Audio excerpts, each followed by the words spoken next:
அட்சயம் அல்ல அல்ல குறையாதது என்று பொருள்.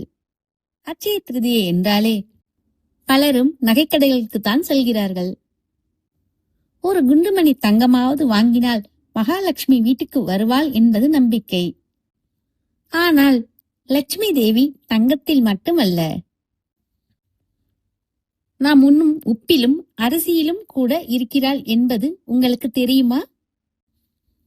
வாழ்க்கையை மாற்றும் அட்சயம் என்ற வார்த்தையின் பின்னணியில் இருக்கும் ரகசியங்களை பற்றி இன்று பார்ப்போம்.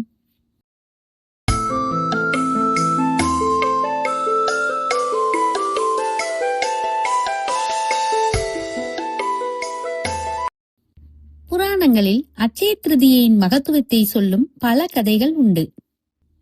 அட்சயம் எனும் வார்த்தை குசேலரின் குடிசை மாளிகையான கதை. ஒரு முறை கண்ணனை காண வேண்டும் என அவரது சிறுவயது நண்பரான குசேலர் விரும்பினார்.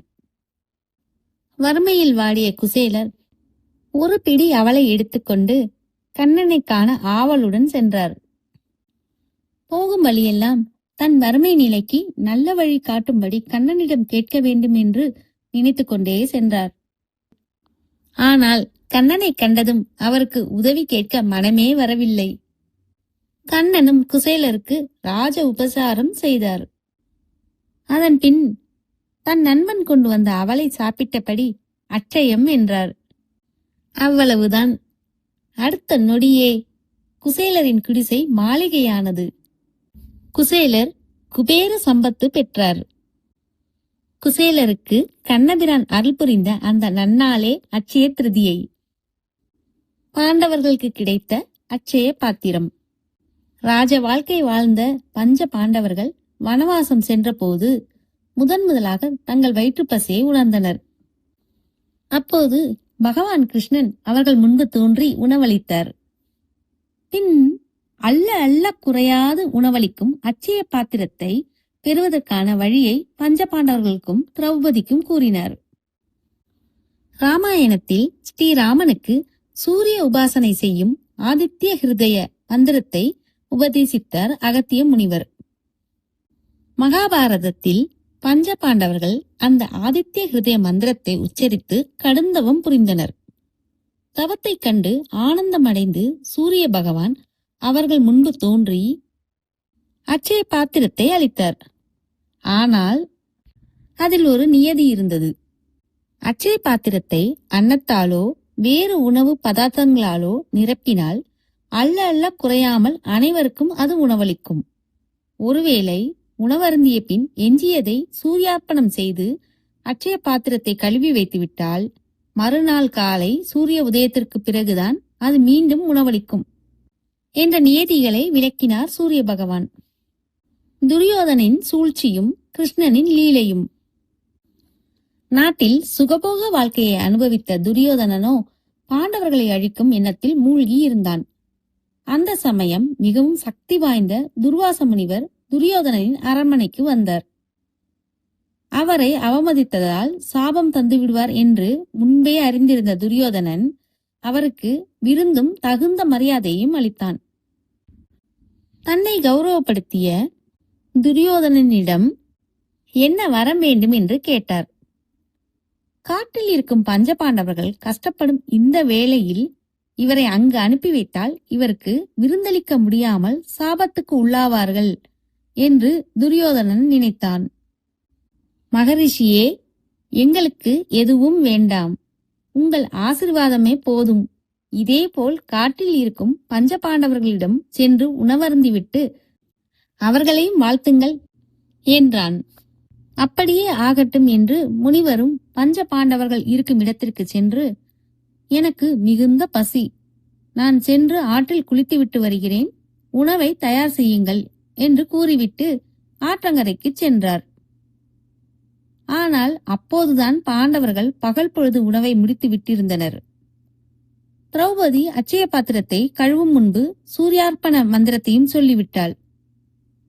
செய்வதறியாது தங்களை காக்கும்படி பகவான் கிருஷ்ணனை அழைத்தனர்.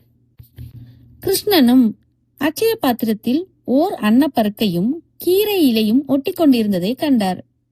அந்த அன்னப்பருக்கையை எடுத்து நாக்கில் வைத்து விழுங்கினார். அட்சயம் என்றும் கூறினார். என்ன ஆச்சரியம்! நதியில் நீராடிக் கொண்டிருந்த துர்வாசகருக்கும் அவரின் சீடர்களுக்கும் 10 நாள் உணவை ஒரே நாளில் சாப்பிட்டது போல் வயிறு கனத்தது. பஞ்ச பாண்டவர்களிடம் சென்று, இப்போது என் வயிறு கனக்கிறது, என் சீடர்களும் அப்படியே உணர்ந்து கூறினார்கள், எங்களை மன்னித்துவிடு, உனக்கு சர்வ மங்களமும் உண்டாகட்டும் என்று வாழ்த்தி தமது சீடர்களுடன் சென்றார். அட்சயம் என்னும் இந்த ஒரு வார்த்தைக்கு எத்தனை மகிமை என்று பார்த்தீர்களா? அட்சய திருதியின் சிறப்புகளை பார்க்கலாம். செல்வத்துக்கு அதிபதியான குபேரன் சங்கநிதி பதுமநிதி எனும் ஐஸ்வர்ய கலசங்களை பெற்ற நாள் அட்சய திருதியை நாள். திருமகளின் 8 அவதாரங்களுள் ஐஸ்வர்ய லட்சுமி மற்றும் தானியலட்சுமி தோன்றியது இந்த திருநாளில்தான். கிருதயுகத்தில் ஓர் அட்சய திருதியை தினத்தன்றுதான் பிரம்மா உலகை படைத்தார்.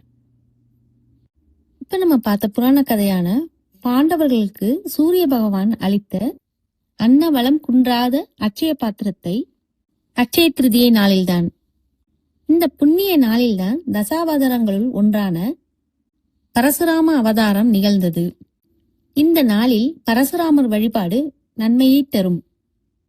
ஈஸ்வரன் பிச்சாடனார் திருக்கோலத்தில் வந்து அன்னபூரணியான அம்பிகையிடம் பிச்சை பெற்றது இந்த அட்சய திருதியை நாளில்தான். இப்படி ஈஸ்வரனுக்கே அமுதளித்த அன்னபூரணிக்கும் மகத்தான அட்சய சக்திகள் கூடின. இந்த புராண சம்பவம் நிகழ்ந்த திருத்தலம் காசியம்பதி. பார்க்கடலை கடைந்த போது ரத்தினங்கள், ஐராவதம், கல்பத்தரு, காமதேனு, சந்திரன், மகாலட்சுமி ஆகியோர் தோன்றினர். இப்படி அலைமகள் அவதரித்த தினம் அட்சய திருதியை. அட்சய திருதியின் மகிமையை அறிந்த ஒரு வணிகன் அரசனான கதையை இப்போது பார்ப்போம். மகோதயம் எனும் நகரில் ஒரு வணிகன் இருந்தான். குணசீலனான அவன் அட்சய திருதியின் மகிமையை கேள்வியுற்று ஒவ்வொரு வருடமும் அந்த நாளில் கங்கையில் நீராடி பித்ரு தர்ப்பணம் செய்வதுடன் கோதானம், ஸ்வர்ணதானம், பூமிதானம் போன்றவற்றை செய்தான். இதன் பயனால் அவன் மறுபிறவியில் குசாவதி என்ற நாட்டின் அரசனாக பிறந்து அட்சயமான செல்வத்தை பெற்றான். அதனால் இந்த தினத்தில் கங்கா ஸ்நானம், பித்ரு தர்ப்பணம் இவற்றுடன் ஸ்வர்ணம், விசிறி, குடை ஆகியவற்றை தானம் செய்வது பெரும் பலன்களை தரும் என்று சொல்லப்படுகிறது. சித்திரை மாதம் அமாவாசையை அடுத்த 3ஆம் நாள் வரும் திதி நாள் அட்சய திருதியை. இந்த வருடம் ஏப்ரல் 20ஆம் தேதி திங்கட்கிழமை அட்சய திருதியை கொண்டாடப்படுகிறது. மகத்துவம் மிகுந்த இந்த திருநாளன்று எந்த ஒரு செயலை துவங்கினாலும் அது முழுமையாக வெற்றி பெறும் என்பது ஐதீகம். அட்சயம் என்றால் பூரணமானது. இந்த பதிவுல மகத்துவம் நிறைந்த அட்சய திருதியை புராண கதைகளையும் அட்சய திருதியின் சிறப்புகளை பற்றி பார்த்தோம்.